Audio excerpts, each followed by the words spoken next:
afraid of the boogeyman as a child, the nightmarish entity that its life goal is to scare the bejesus out of bad children. But you may have not heard about this one. It may sound crazy, but after my experience, I may never look at myself as a normal person. My family and friends never believed in me, though.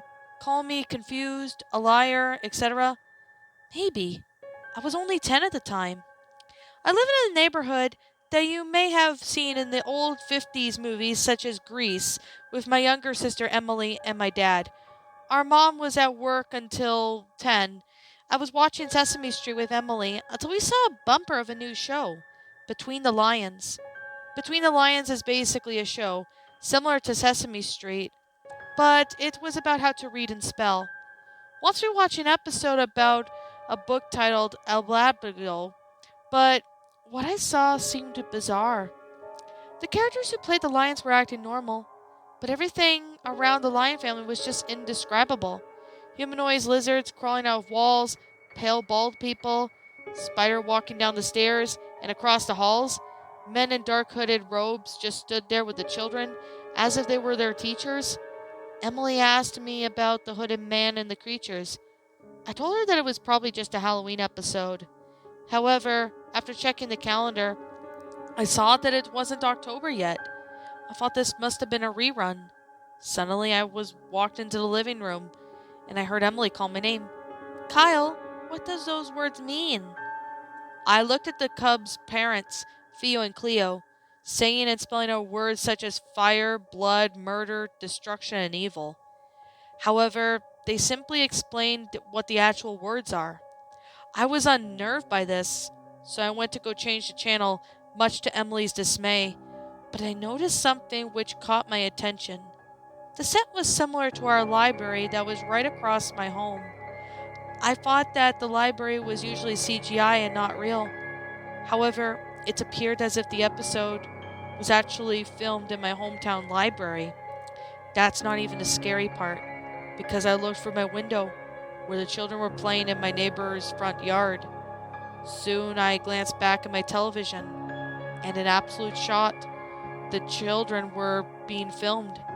Also, the children were playing with both Lionel and Leona. It was as if they were filming us live. My eyes widened, and Emily noticed that I was pale as a sheet.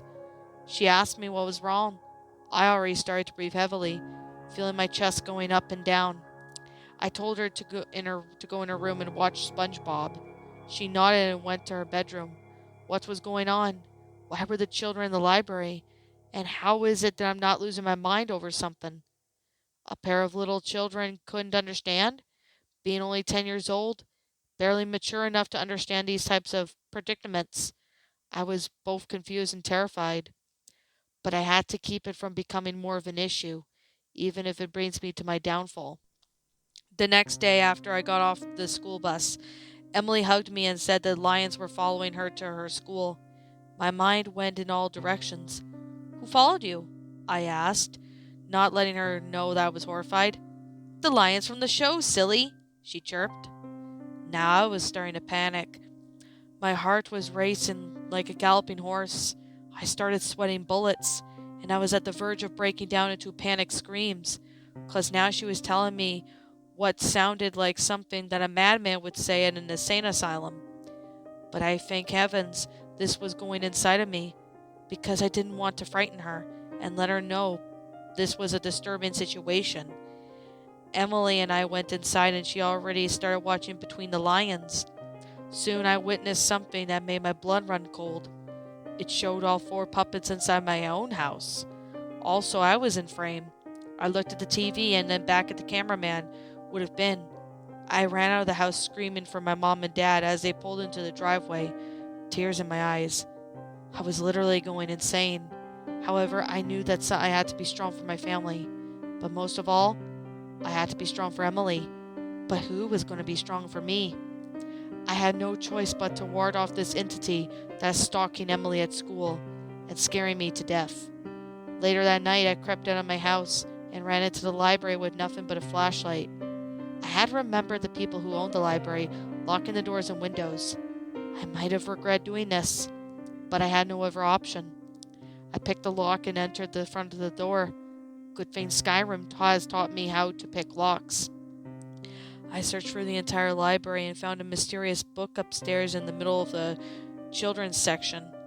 It was a book of the Necronomicon, a book on how to raise the dead. I know this because I accidentally took a peek at my dad watching Evil Dead. I knew that if I took this book to my parents and showed them what our library was doing, they would believe me. So I grabbed the book and looked at it with my 10-year-old hands. Suddenly I heard the office doorknob shaking, so I turned and called out, "Who's there?" Every fiber of my being froze in unimaginable fear. The door slowly creaked open, and I heard the most horrible sound I've ever heard. Then I heard them crawling on all fours. Pulsating, bloodshot eyes were looking straight at me. One of them had bandages around its eye, obviously blind, their grotesque and sharp teeth snarling and pointed ears down, obviously angry at what I've done. But what on earth did I do? All I did was grab this fictional book on how to raise the dead. I shined the flashlight to the creatures, but they vanished. I turned it off to see them still there. I flashed it on and off, realizing that they were invisible when in light. I went to run downstairs, but I saw two familiar creatures blocking the entrance. My only escape. The monster on the other side of that had a hat and t-shirt similar to Leon in the show. I just figured it out. The truth behind the Between the Lions. It was them. These things I was confronting. This was them. The lions from the show. In the show, the lions were puppets, but in real life, it was a little game of the Russian roulette, but with reality. They were brainwashing us, tricking us into becoming their victims before killing or eating us. The meats that the puppets were eating, those were parts of children. I did not want to think that. I did not want to think of something like that. I just couldn't. My childish mind was so friable to much nonsense. I wanted out of this hellish library as fast as I could, but I was stuck in place, too scared to move. Then I felt the blind creature grab onto my shoulder from behind, biting into my shoulder. I let out a gut-wrenching cry as the pain shot right through my right shoulder, down my arm. The thing that was supposed to be Lionel let out a demented, clown-like cackle. As I cried out in both pain and terror, I elbowed the monster off my back and punched it in the jaw. I ran downstairs, past the two monsters, slammed the door shut and ran home. I was beginning to feel dizzy from the amount of blood loss, so I tried crying out for Mom and Dad. I thought I wasn't going to make it. Eventually I collapsed, and in the middle of the front lawn and blacked out. I woke up in the hospital and heard Emily chirping, "Look, Mommy, he's waking up." "Emily?" I asked quietly. "Kyle, thank God!" my mom said with tears in her eyes. "I'm glad you're okay. Thank you, doctor." My dad smiled, shaking hands with the medical professional. He was happy that I was going to make it out alive. "Where did you find this weird book?" my dad asked. I looked and saw it was a Necronomicon book in my dad's hands. I was in the library last night." With that said, I told them everything, but they wouldn't believe me. They said that the librarian told them that I was breaking into the library and stealing a book. Also, I was attacked by a guard dog that was just doing its job. However, I knew these creatures were no guard dogs. Some things I saw were standing on their hind legs, doing their movements as I recall the marionette-like, and they didn't run up towards me. Instead, they were flown towards me, as if hands were inside their backs and made their facial movements. This reminded me of the new It movie, like how the horror movie reviewers describe Pennywise like puppet-like in Bill Skarsgård's performance. Because of my traumatizing experience, I might as well be in the new It movie. Those creatures I saw in the library that night were just like new and improved Pennywise, maybe worse than Pennywise. I didn't know what happened, or how nobody saw what I saw. I grew up paranoid and skeptical of the library, so I moved out of that town and ended up living in my suburban home in Newport News, Virginia. I still watch Between the Lions on YouTube, but after what happened during my childhood, it made me think twice about things. Let this story be a warning to you all out there reading this. Be extra careful about what you watch on PBS Kids. They may be harmless and cute to kids.